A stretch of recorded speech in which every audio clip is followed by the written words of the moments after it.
¿Lógica matemática? No, eso fue la tercera. Segunda unidad, ¿qué fue lo que vimos? ¿Conjuntos? Conjuntos. ¿Qué es un conjunto, compañeros? ¿Qué es un conjunto?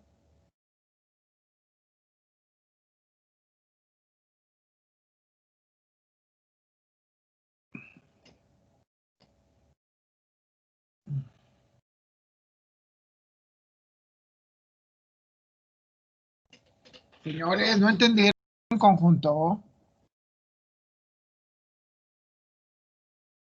A ver, Ángel, dime qué es un conjunto, por favor. Un conjunto es una cantidad determinada de objetos.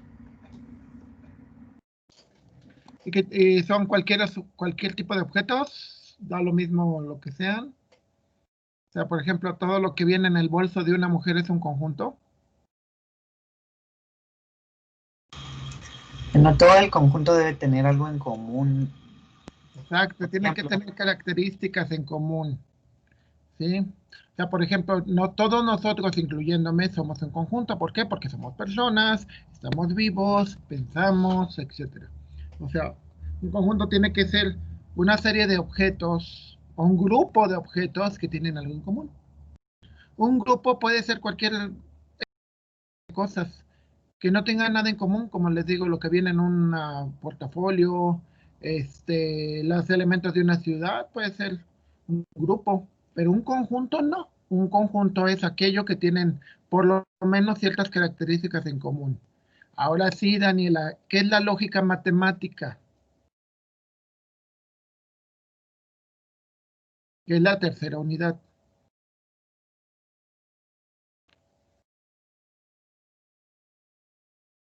¿Qué es la tercera unidad, compañeros?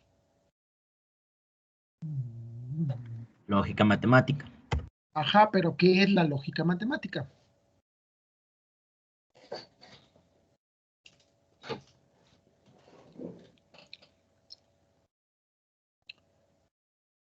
Es donde estudiábamos la lógica y la aplicación de ella, ¿no? Ajá, pero ¿cuál es la diferencia entre la lógica matemática y la lógica natural?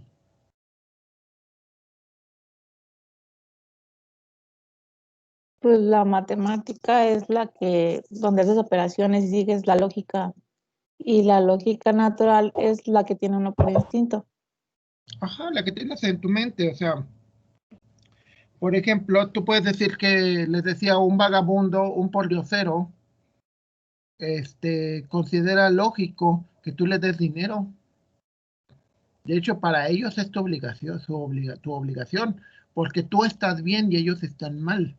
Entonces, en su lógica, te dicen, pues Daniela trae su iPhone, por lo tanto tiene dinero y por lo tanto me tiene que ayudar a mí porque yo no puedo. Esa es su lógica. La lógica matemática, la ventaja es de que como no es natural, significa que siempre en cualquier universo sería igual. Es decir, no importa qué persona, no importa qué deseos tenga, no importa qué pensamiento tenga, la idea es la misma. O sea, siempre va a haber un tolendo tolens, un ponendo ponens, eso es válido. O sea, no importa. Es como las máquinas. Las máquinas, por esa razón, las máquinas todavía no toman muchas decisiones. ¿Sí? Porque si las máquinas tomaran ese tipo de decisiones, ¿ustedes creen que a las personas nos gustaría? No. Exacto, no. Por ejemplo, una vez me quejaba con un amigo, un compañero, y le decía, oye, no está bien que contraten a tales y tales porque pues, son nada más los amigos de, o sea, no son buenos. Y le digo, ¿y cuál es el beneficio de? Dice, es que hay un beneficio emocional de poder ayudar a tu compañero, ayudar a tu compadre, cosas por el estilo. Y te quedas pensando y dices, pues sí, pero ese beneficio emocional después te va a perjudicar, ¿no? Porque igual es un inepto, es un flojo, etcétera. Entonces, pues no. Una lógica matemática te diría que alcance ciertas cosas y ya. Oye, pero que dejaste fuera al hijo del jefe del sindicato. Pues ni modo. Ok, estoy regresando a esto. Esa fue la tercera. La cuarta unidad, ¿qué fue lo que vimos en la cuarta unidad, compañeros?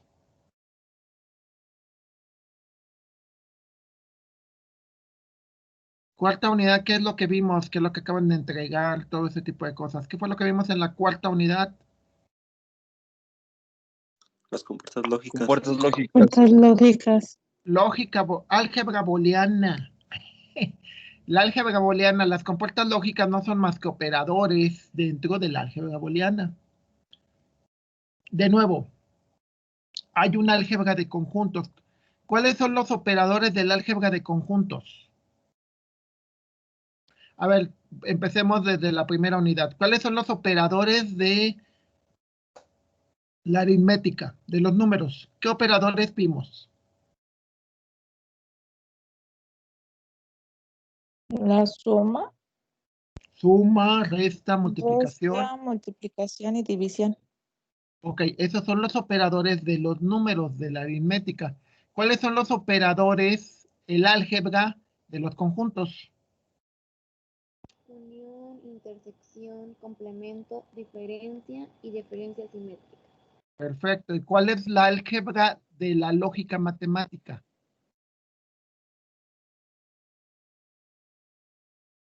La álgebra declarativa. Sí, pero también tiene operadores. ¿Cuáles eran los operadores del álgebra?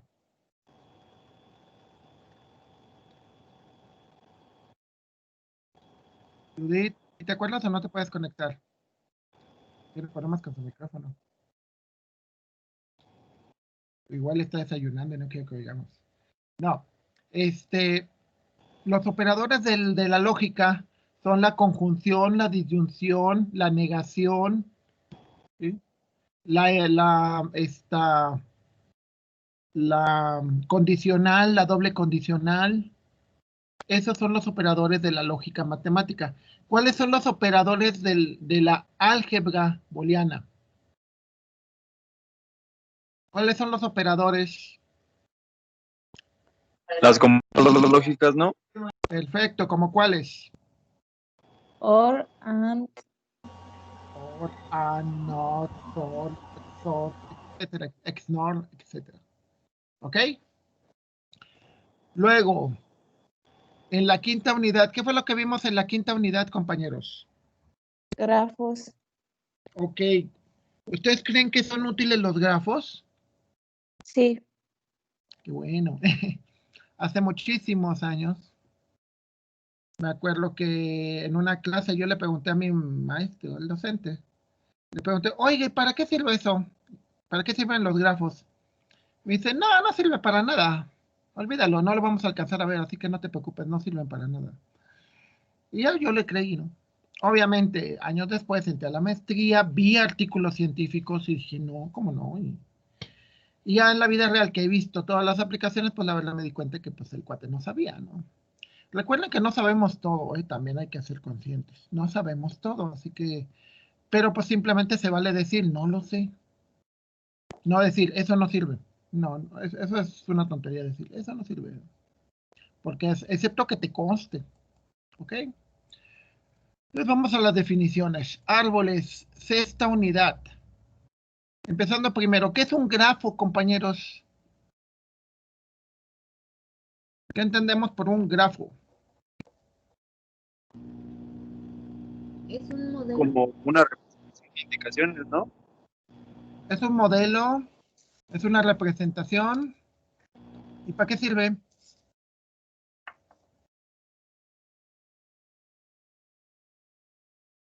¿Para qué no sirve el modelo, compañeros? Para muchas cosas, ¿no? Para representar algo, entenderlo, solucionar problemas, etcétera, etcétera, etcétera. Para eso nos sirve el modelo. Entonces, un grafo es una serie, es por definición, es un conjunto Es un conjunto de nodos y es un conjunto de vértices. Los nodos son estos, los circulitos, y los vértices son las líneas que los unen. Un árbol, esta sexta unidad, se llama árboles y redes. Lo que vamos a ver son grafos un poquito más elaborados. Digo que un poquito porque realmente hay grafos, wow, muy complejos. Por ejemplo, todo lo que es la rama de las matemáticas de la topografía es muy compleja. Y bueno, estamos viendo básicamente nada más lo más esencial. De hecho, todo lo que vimos en las demás unidades es lo más esencial, ¿eh? Hay muchísimo, pero muchísimo más acerca de ello. Entonces, primero, un árbol que es un árbol es un grafo conexo, significa que todos sus elementos están conectados, no tiene ciclos, es decir, de este nodo no puedo regresar por otro camino a este de acá. De este nodo no puedo regresar por otro camino a este de este mismo, o sea, nada más hay un camino normalmente de un nodo a otro nodo. Profe, Y ¿qué pasó? Doc, Ah, no estoy compartiendo pantallas. Voy. Sí, gracias, disculpa. Y eso que ya desayuné. Ok, ya estamos, ya. Bueno, de nuevo, les decía, un grafo, bueno, que básicamente no se perdió mucho. Un grafo, un árbol es un grafo conexo, sin ciclos. Les decía, desde este solo hay uno y solo hay un camino, no hay dos caminos para llegar de aquí hasta acá, solamente hay un camino. Es decir, no hay ciclos. O sea, un ciclo sería estar en un lugar y regresar al mismo. Y por tanto tampoco hay lazos. Un lazo sería de que de mi mismo nodo regresa al mismo nodo, ¿no? O sea, un lazo en donde tú eres en un vértice, tú eres el destino y tú eres el origen y tú eres el destino. Por lo tanto, es un grafo simple, porque no tiene lazos ni no tiene ciclos. Primera parte, en lo personal, yo considero es una manera de representar el concepto de divide y vencerás. ¿Sí? Y antes de continuar, lo voy a expresar en estos términos. Imaginemos, tengo mi maquinita, mi querida maquinita. Y este es el disco C, donde tengo la mayor parte de mis archivos. Y son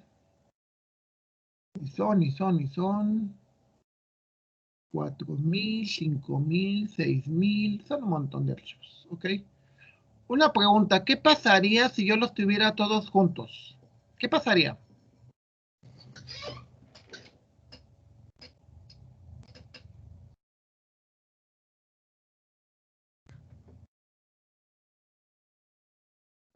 pues no tendría orden, ¿no? Se revolvería. Ajá. Encontrar un archivo sería espantosamente difícil.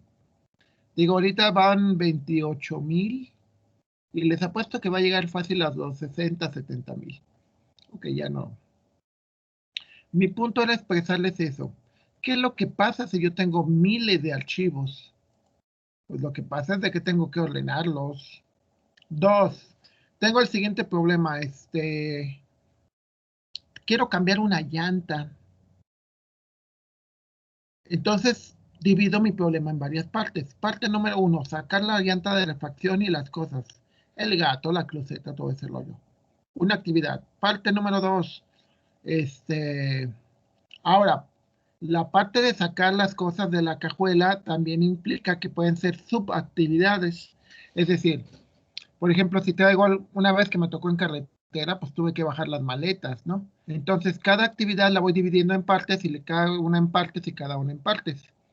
Imaginemos que yo tengo todo Windows, bueno, no dejemos Windows, Word, Microsoft Word. Imagínense hacer todo ese programota de un junto, pues, me perdería, no lo podría hacer. Entonces, ¿qué es lo que hago? Lo voy dividiendo. Lo divido en partes, lo divido en partes y lo divido en partes. Por ejemplo, ahorita estoy arreglando la casa para la Navidad. Entonces, ¿qué estoy haciendo? Por partes. O sea, una parte hago esto, otra parte lo otro, otra parte y en cada parte la divido en partes, ¿sí? De tal manera que al final termine haciendo tareas muy sencillas, ¿sí? terminología, como se le llama un tree o árbol, un forest o un bosque, un árbol es considerado un bosque si sus componentes conexas son árboles. Por ejemplo, yo puedo decir que si regreso al sistema de archivos, puedo decir que el sistema C es un árbol, el sistema D, bueno, el sistema D no tiene nada, pero el sistema G, que es un disco duro, también es un árbol. Entonces, si estos dos son árboles, y si tuviera varios discos, o sea, no nada más dos, sino tuviera 20 discos, 40 discos, entonces podría decir que mi equipo es un bosque, donde este es un árbol, este es otro árbol. Si tuviera el DVD, tendría otro árbol. Entonces, como tendría muchos árboles, todos juntos, podría llamarlos bosque. ¿Ok? Siguiente, árbol generador. Dice, un árbol generador de un grafo conexo es un subgrafo conexo con el menor número posible de aristas y con todos los vértices del grafo original. En este caso estaríamos hablando de un árbol que no tiene aristas duplicadas. Es decir, yo puedo tener un árbol donde en un momento dado puedo tener aristas duplicadas que no me generen ciclos, porque también eso es muy importante. No me generen ciclos, pero, por ejemplo, hay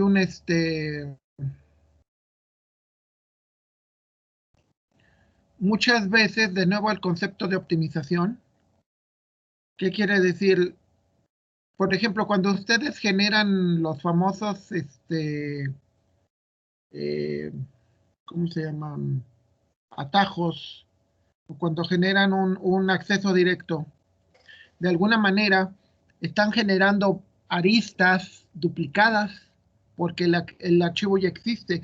Están creando una segunda arista a ese archivo. Entonces, un árbol generador sería aquello donde tratamos de quitar ese tipo de cosas. Y un árbol generador mínimo sería aquel que fuera la mínima, o sea, tuviera el mínimo número de vértices que conectaran a todos los nodos, ¿sí? O sea, lo voy a poner en estos términos. Imaginemos que una ciudad fuera como un nodo, como un árbol. Entonces, hay varias maneras de llegar. Por ejemplo, en mi casa a la Alameda hay 2 o 3 maneras de llegar, o más. Entonces, lo que se intenta es de evitar todos los elementos repetidos y tratar de generar el mínimo posible de rutas, que de todas maneras me siga teniendo el mismo conjunto de nodos conectados, de la misma manera que el árbol original. O sea, las conexiones no se pierden, simplemente se optimizan. Se dejan las conexiones que deben de ser. Sí, es como, por ejemplo, Facebook. Facebook también puede ser un árbol, donde yo soy el concepto raíz. Raíz de un árbol es donde se supone que empiezas a recorrer el árbol. Veíamos en los algoritmos de búsqueda que existe el concepto de la fuente.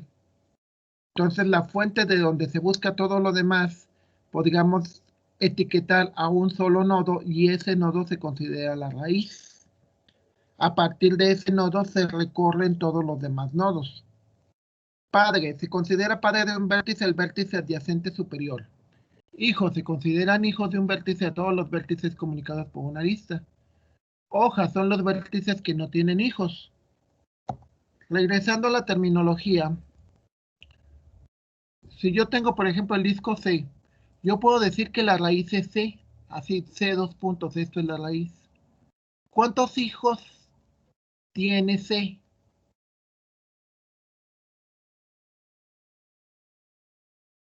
¿Cuántos hijos? Son 8, exacto, son todas las carpetas. Si yo entro a la de Intel, ¿cuántos hijos tiene Intel? 3, ¿Y cuántos hijos tiene Locke? 6. Exacto. Entonces usamos esa terminología. Decimos padre, hijos, hojas. Ahora, si se fijan al final, a ver, regresando al ejemplo que les estaba dando, una pregunta. Intel, no sé qué, EasyInstall, RAP, etcétera, ¿tienen hijos?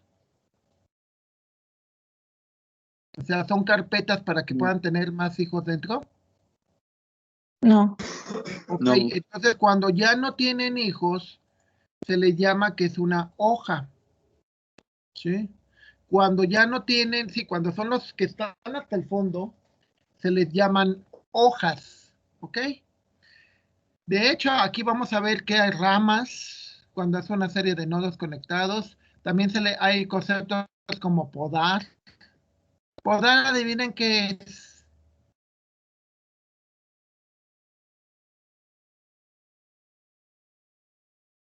Sería cortar. Exacto. Por ejemplo, cuando tú le mandas el comando borrar,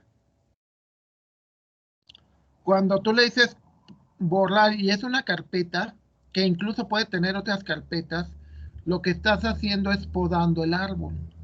¿Ok? ¿Sí queda claro? Sí, profe. Sí, claro. Entonces dicen, grafo conectado sin ciclos, bosque, una colección de árboles.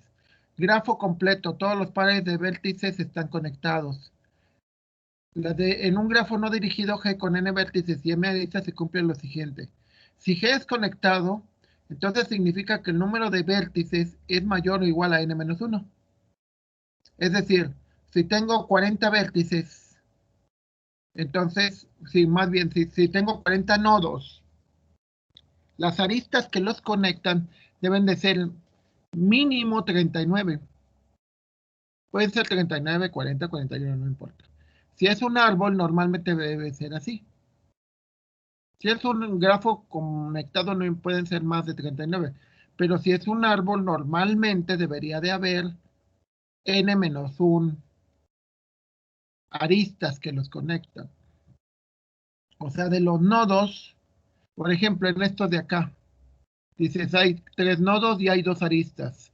Hay 4 nodos y hay 3 aristas. Hay 5 nodos y hay 1, 2, 3, 4 aristas. ¿Ok? Y si es un bosque, entonces m debe de ser menor o igual a n-1. O sea, significa que están separados. Por ejemplo, aquí tenemos este grafo que están todos conectados. Si se fijan, aquí podemos decir que hay un ciclo. Este no sería un árbol, el de la izquierda. Pero si le quitamos todas las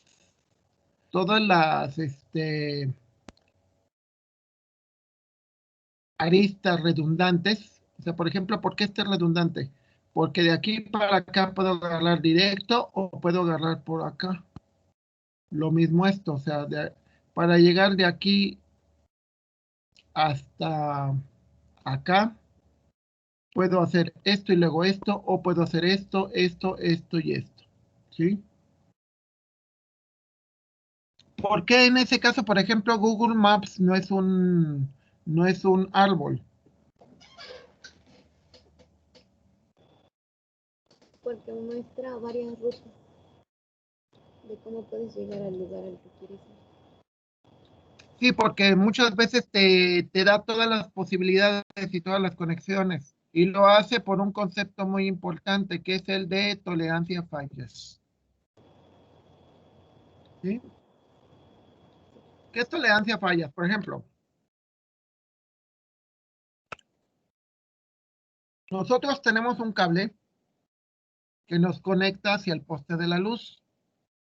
Y sin dar ideas, ¿qué es lo que pasa si llega un ladrón y rompe ese cable? ¿Qué es lo que pasa con todos los sistemas eléctricos de aquí de la casa? Se apagan. Se apagan, se pierden, hay una falla. Ujú. ¿Qué es lo que pasa con el agua?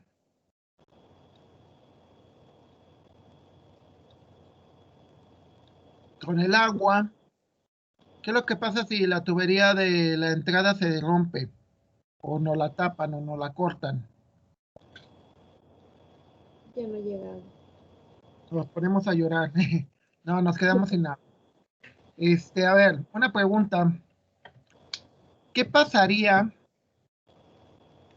en un futuro no tan lejano todas las casas tuvieran paneles solares y tuvieran cisternas en los techos. O sea, que estuviera distribuido de tal manera de que una parte fueran paneles solares y la otra fuera para recabar el agua de lluvia. ¿Qué pasaría? Menos contaminación, profe. Bueno, sí es menos contaminación, pero también serías más tolerante a fallas, ¿no? Sí, Sí, porque el día de que la Comisión Federal falle, pues activas tus células solares y con eso tienes electricidad.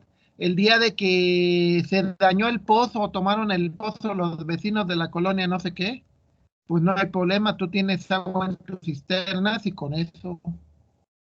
Entonces, cuando tienes redundancia, eres tolerante a fallas. Claro, es más costoso, güey. Al revés, cuando quitas todo lo redundante, eres más eficiente. Pero si falla algo, pues ya te metiste en un problema serio. ¿Me explico? ¿Sí, compañeros? sí, profe. Ok. Entonces, bueno, antes de continuar con esta parte, vamos a ver.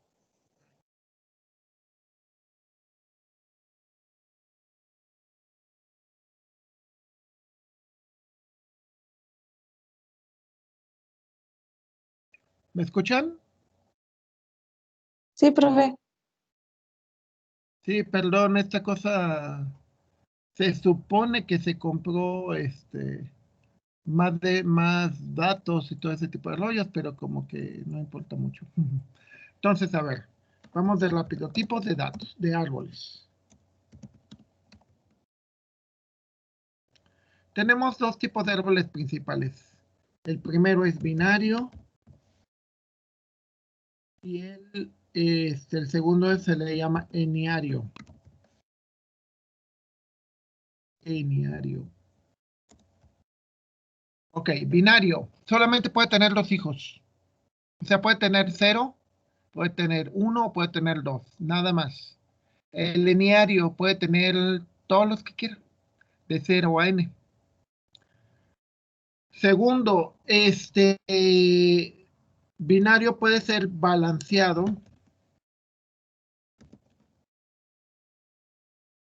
o puede ser desbalanceado. Y lo mismo el lineario. El lineario puede ser balanceado o desbalanceado. ¿Qué entendemos por balance?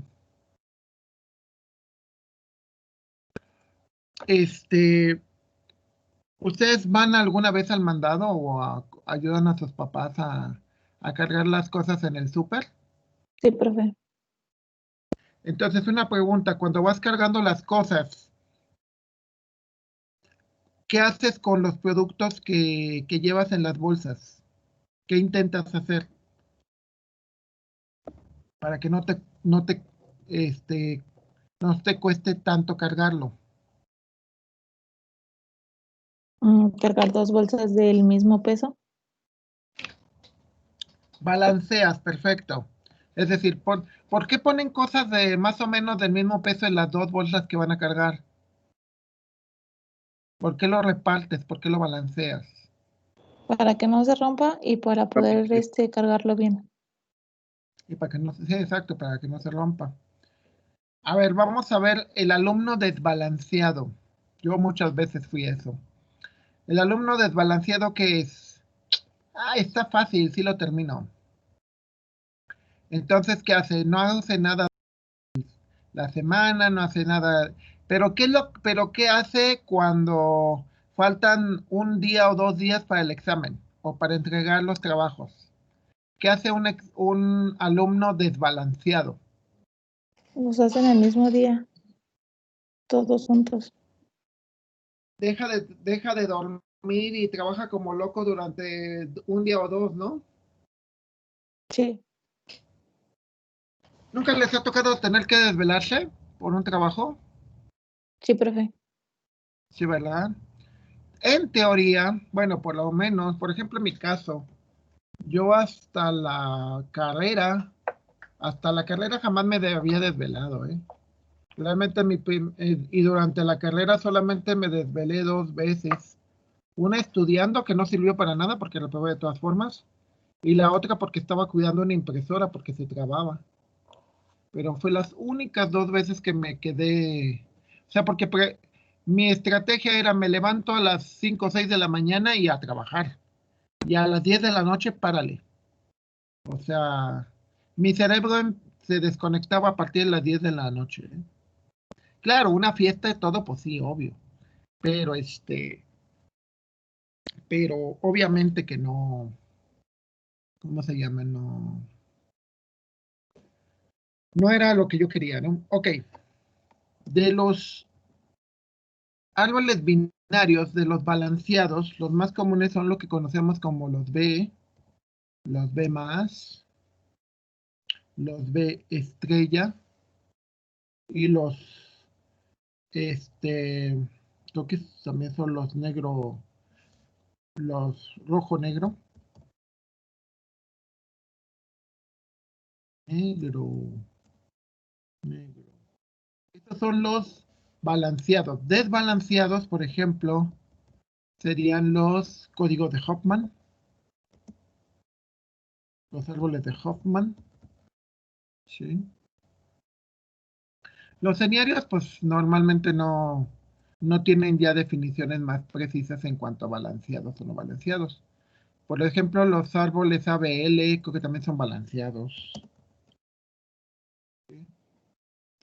¿Por qué se trabaja mucho sobre los balanceados? Porque la idea está de que en los balanceados el acceso a cada registro, a cada dato, son iguales. Entonces, como el registro a cada dato son iguales, pues son muy, ¿cómo se llama? Pues convienen mucho. O sea, por ejemplo, yo quiero acceder a los datos. Para acceder a los datos se utiliza el concepto de índice. Índice es una manera rápida de llegar a. Entonces, un índice normalmente se estructura como un árbol. Entonces, se busca balanceados porque la probabilidad, por ejemplo, la probabilidad de que acceda a los datos de Erika son la misma probabilidad a que acceda a los datos de Ángel o que acceda a los datos de Sergio, ¿sí? O sea, como es la misma probabilidad, o como decían ahorita, el mismo peso, entonces tiene que estar balanceado, es decir, me tengo que tardar lo mismo. Caso contrario, Hofmann, los árboles de Hofmann o los códigos de Hofmann se refieren a casos donde la probabilidad de que encuentres algo no es igual. Vámonos en un ejemplo clásico. Busco en Google, que puede ser un buen ejemplo de cómo estructuraría yo un árbol de Hofmann. O sea, dices, las cosas más comunes, de hecho hay una ley, la ley de Zip, voy a apuntarlo, el nombrecito.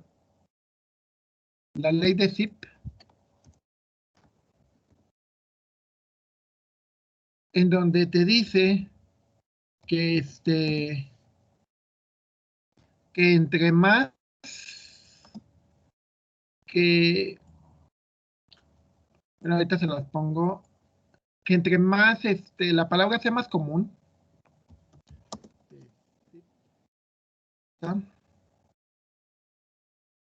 Te dice, la llamada formulada en la década, dice, no, lingüista de la Universidad de Harvard, según la cual en una determinada lengua la frecuencia de aparición de distintas palabras sigue una distribución que puede aproximarse.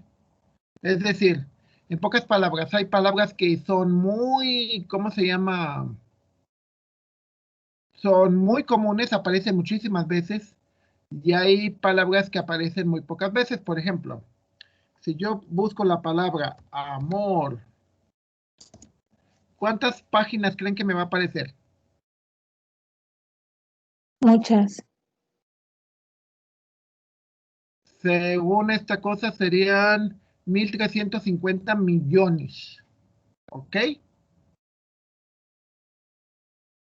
Ahora busco otra palabra, por ejemplo, perogrullada. ¿Cuánto me apareció? 150.000. Que tampoco es poco, que tampoco es mucho. Por ejemplo, mi apellido Marceleño.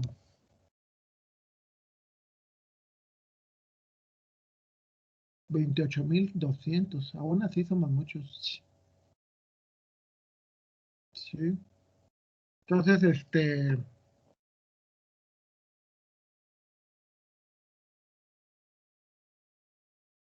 ok. Por ejemplo, una palabra rara de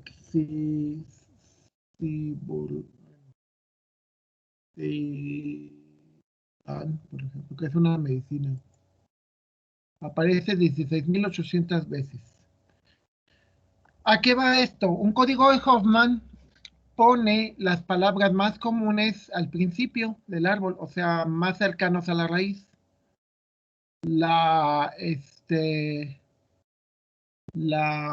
Las palabras como esta de Xivan, que casi nadie busca, bueno, de hecho yo no sabía qué era.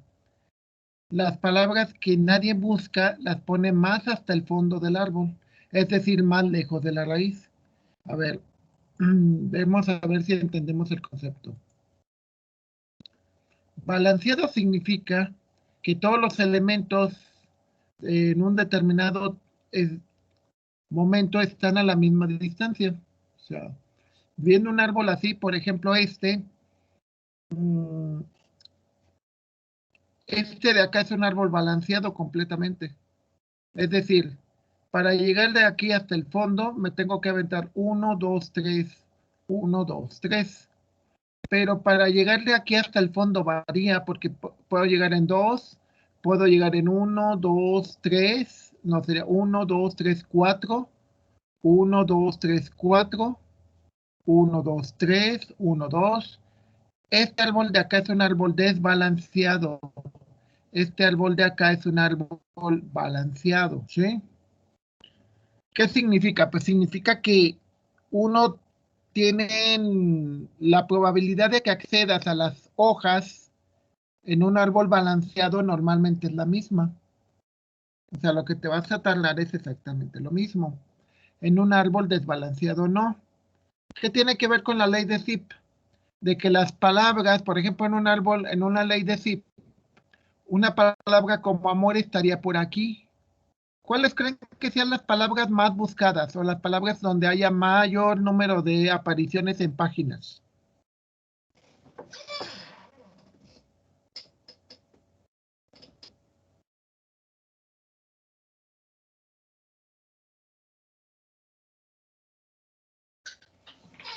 A ver, dijimos, amor aparece 1.350.000. A ver, sexo. Aparece en 502 millones.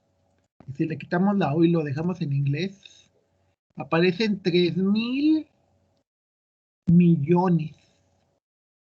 ¿Sí? Coronavirus, profe, ¿cuántas veces aparecerá? Coronavirus, a ver, coronavirus. Coronavirus aparece en 2.480 millones. Sí. Entonces, de nuevo, en un árbol, las palabras más comunes, por ejemplo, en un Hoffman, las más comunes las pones más cerca de la raíz y las más raras las pones hasta el fondo. Una pregunta, ¿quién organiza así su ropa?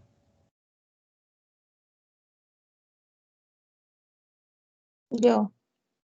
¿Tú? Ajá, pongo la que me pongo mucho, la pongo hasta adelante, y la que casi no uso hasta atrás. Sí, los guantes que te regaló el novio que están muy feos. O los que la amiguita víbora te puso y dices, no me pienso poner jamás, pero no los puedo tirar porque el día que me pregunten los voy a tener que presentar. Y los pones hasta el fondo, etcétera, etcétera, etcétera. Entonces, de nuevo, estos son árboles desbalanceados, ¿ok? Árboles desbalanceados significa que están más cargados a un lado que a otro. Y todos los demás árboles, árboles B más, etcétera, son árboles que son, ¿cómo se llama? Son árboles que están equilibrados, por llamarlo de alguna manera. ¿Eh? Ok, por ejemplo, en el caso de los árboles B. No, mejor, a ver, voy como los árboles B se bifurcan con varias cosas, vamos a ver de rápido mejor los árboles negro o rojo. Negro y rojo. Sí.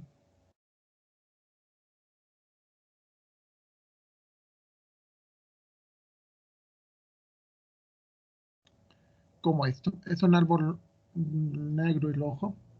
Dice, todo nodo es rojo o negro. La raíz es negra, por lo tanto sus hijos son rojos. O sea, si tú eres rojo, tu papá tiene que ser negro. Si tú eres negro, tu papá tiene que ser rojo. Todas las hojas son negras. Todo nodo rojo debe tener 2 hijos negros. Cada camino desde un nodo dado a sus hojas descendientes contiene el mismo número de nodos negros. En teoría está balanceado. Es decir, para llegar de aquí hasta acá, tienes que pasar por 2 nodos negros, 2 nodos, 2 nodos, 2 nodos. ¿Sí? Entonces, este tipo de árboles son aquellos en los que es un árbol de búsqueda. ¿Sí? A ver. Pongamos el caso, por ejemplo, ahorita lo que nos decía Daniela. Yo cuando acomodamos la ropa, normalmente tratamos, por ejemplo, ahorita que va a empezar el invierno, todo lo que son los shorts y las playeras así floridas y todo eso, todo lo guardamos, ¿sí? Entonces, ¿y qué es lo que sacamos? Pues sacamos las chamarras gruesas, sacamos las bufandas, todo ese tipo de cosas, los guantes. Entonces dice, propiedad, usos y ventajas. ¿Para qué se usan? Lo que pasa, dice que por ejemplo, se usan aplicaciones en tiempo real.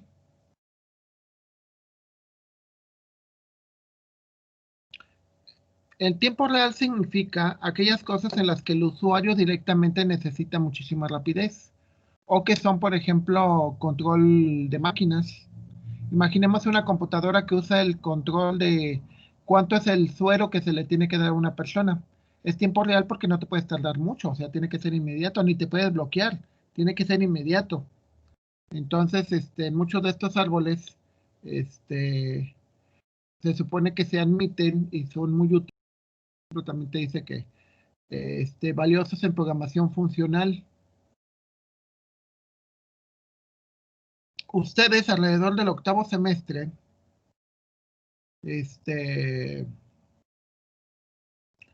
van a llevar una materia que se llama programación lógica y funcional. La programación funcional muchas veces, bueno, van a estudiar otro tipo de estructuras como la recursividad, que pues, todavía no la ven, pero son que funcionan como árboles. Entonces, para este tipo de cosas también los árboles rojo negro son muy útiles. Todo esto va muy enfocado a buscar. ¿Sí? O sea, como les comentaba, por ejemplo, bueno, el árbol que tengo aquí, imaginemos aquí de rápido, ya antes de irnos.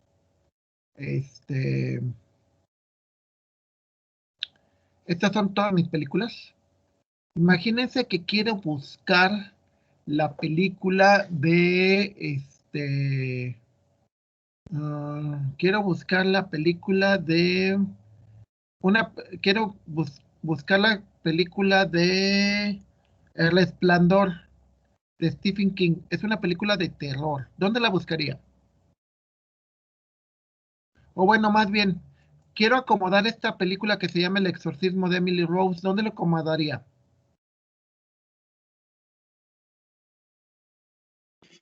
En fantasía. ¿En dónde? El exorcismo de Fantasía. Emily Rose. Perdón, no te alcanzo a escuchar. ¿Dónde la meterías? En fantasía. ¿Fantasía? ¿O la meterían en terror?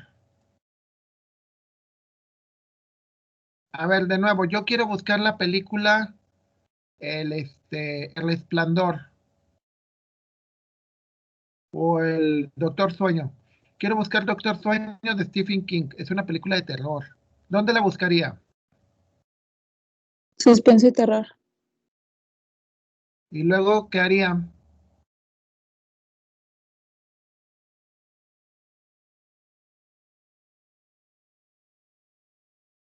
Luego, ¿dónde la buscaría? En terror. En terror. Terror, exacto, en terror. Y luego, ¿dónde seguiría buscando? Que se conste que a quien le encanta el terror es a mi esposa, no a mí. ¿Dónde buscaría la película del Resplandor o del Doctor Sueño? Cualquiera de las dos. Todavía no la encuentro. ¿Qué seguiría haciendo? Stephen En King. Stephen King. Stephen King.